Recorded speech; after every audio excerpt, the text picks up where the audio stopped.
solutions to the problems. They have these new creative ideas, and then to find a way to present those to the public, to an audience. Our job is to know what people think and use that against them. And the entrepreneurs need to know what people think in order to use that for them.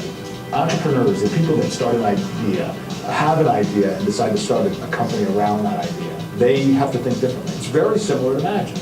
We have to think differently. We have to think outside the box. I would say that if you are a professional magician and you're making money on it and you're performing regularly, you are also an entrepreneur, because although you might not be creating your own magic, you are creating your own brand and your own marketing. You are getting yourself work. So you've got the entrepreneur part of growing your own business. You get socialized so quick. You really just learn how to be a human, a crash course in that, which relates directly to business, because you need to understand what a person wants, how to relate to them, how to sell them, how to gauge somebody's interest. I think that we as performers, as magicians, we have a vision of how we want our audience to react. An entrepreneur has the same job in the sense, I'm going to bring something to market. What problem am I solving? What new idea do I bring that hasn't been before? Magic reminds us that the world is a mystery. The universe is a mystery. Therefore, we need magicians. So maybe you can see a similarity now? A little bit? A little bit? Well, guys, raise your hand if you see a similarity now? A little bit between magicians and entrepreneurs now? Okay. Before in the beginning, when you looked at the definition, like, John, what the heck are you talking about? Maybe there's something here. So let's kind of look at it from a different perspective. We all have obstacles that we want to achieve, right? What needs to be solved? What needs to be solved? A magician might say, what trick should I create to entertain my audience? Right?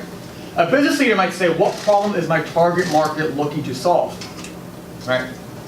Another obstacle, how do we solve it? A magician would say, how do I create a method for this perceived effect? Business leader might say, what product or service would solve this problem? How do we hide the secret or solutions competitors can't compete it, can't duplicate it? A magician would say, what's the method of my trick? Business leader would say, what are our advantages and how can we use them to make us stronger? And personally, this is what I think is the most important. How do we sell the experience? A magician would say, what do I do differently to make the audience know me compared to another magician? Same thing with a business. What creativity and communication strategies can I use to make my business stronger than my competitors? Which kind of goes back to the original goal in the beginning, right? So I want everyone to think back to a time when you saw a magic trick. Not the one you just saw with the Queen of Hearts, thank you, by the way. But not that one, right? Think back to the time when you were little, maybe a few years ago, maybe yesterday if you saw a magician yesterday. Think back to a time you saw a magic trick. Do you remember how the trick made you feel? Just think about it. Do you know how the trick made you feel? Do you remember what the trick was? And do you remember the magician's name? Just give me a few seconds. Just kind of think back, okay? And did your memory become more vague with those questions? Maybe. Hopefully yes. Most likely. Right? To me, it's all about the experience. It's about the experience. It's how you felt during that experience. Okay? You may remember what the trick was, maybe remember the guy's name, but it's how you felt. And that's why magic is so powerful. Essentially, why is magic so successful? Juan Tamariz is another magician who's very, very well known in the industry. He essentially said there's two reasons why entertainers or magicians are successful. There's one, because they create an atmosphere of the incredible, the creativity part. And they also have to communicate the creativity to the audience. They have to create the atmosphere of the incredible. So in other words, successful entertainers focus on one, creativity, and two, communication, right? Just like businesses do, right? But let's go back to a business setting. Okay? In 2014, they did a survey, and they asked CEOs, what were the top 5 challenges right now?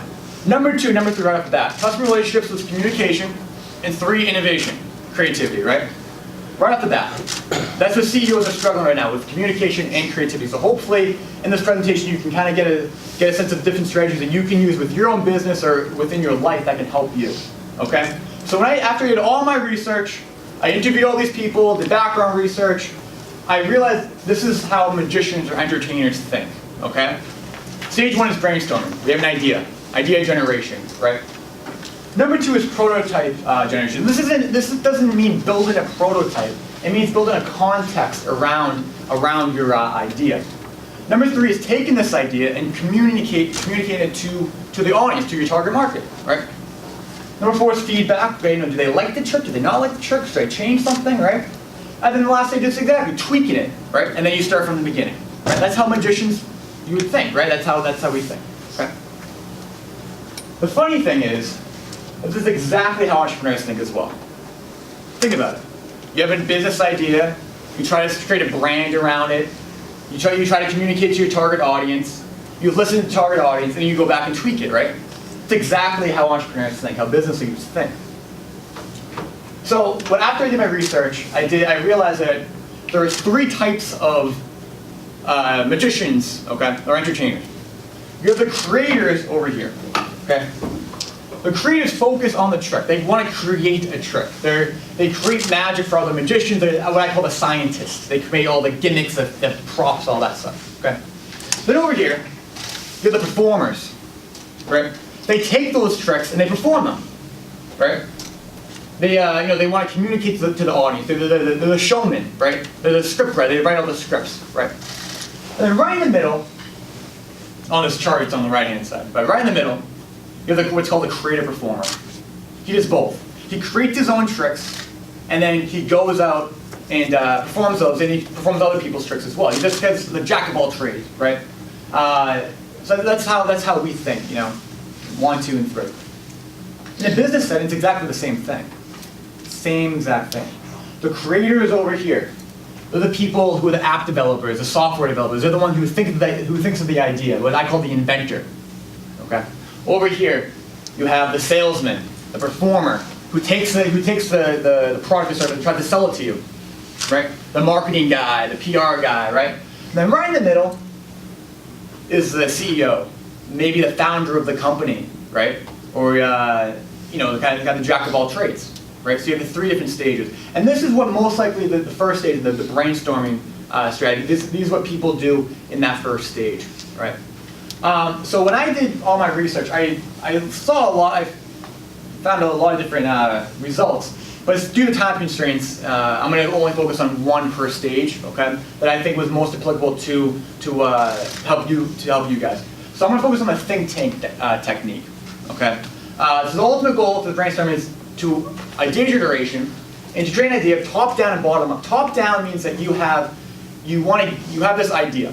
You have the end result, but you don't know how to get there. So you work backwards, okay? You work down. The bottom-up strategy is say, okay, I have all these materials here. What can I build with it? Okay, and all of these strategies you can use with those two techniques. But I'm going to focus on the think tank technique today. Okay, so let's watch a video about the people that I interviewed, and Staffy Zaff explains the way that he creates tricks and how creative collaboration is so important in magic.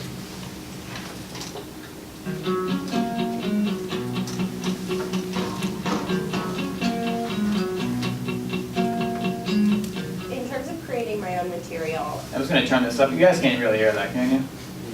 No, all right, I'm going to turn it up a little bit. I apologize if I just blow your ears out.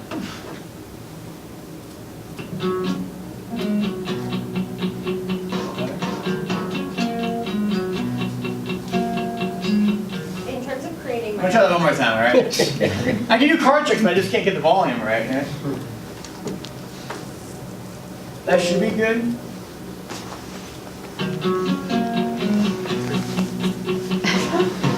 Just listen carefully.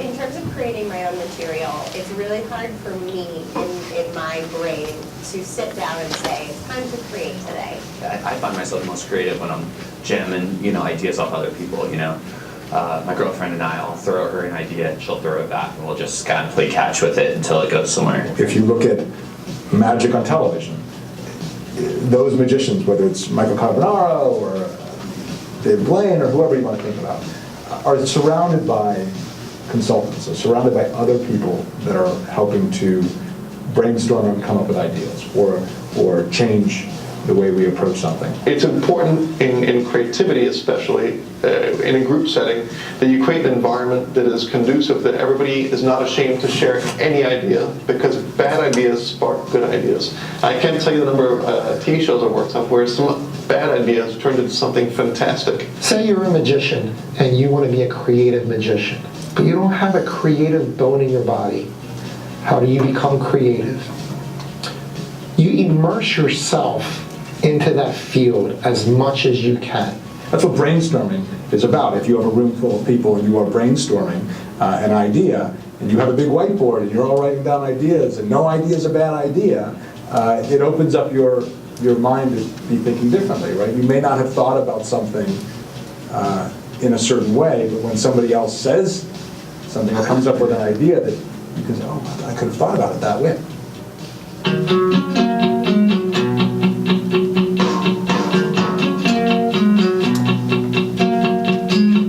Whenever we can get a chance to get together, once a month, once every 2 months, whatever, we'll get together. And every magician, it's usually about 10 of us, and we'll each have an idea of an end result to a trick. It's the end result, it's the climax. How do I change a $1 bill into a $10 bill? That would be the question. And then the rest of the 9 people would also have an idea, just the ending.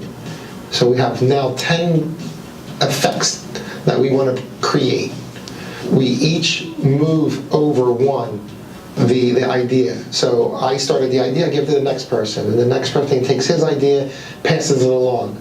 So we now have 10 different ideas in front of us, and we write down our method, how we would do it. And then after we do it, we move it down, and we keep on doing it until I get the same one I started with back again, which would have 9 different methods on it. And then we take those 9 different methods from each one and find the best one or the combination of each one to make this effect work. Every time we get together, we walk away with 10 amazing effects that will become a reality within the next few days. So that's